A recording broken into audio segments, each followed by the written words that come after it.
कैलाशपति शिव शंकर तुम हो भोले दया के सागर।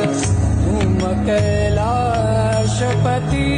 शिव शंकर तुम हो भोले दया के सागर।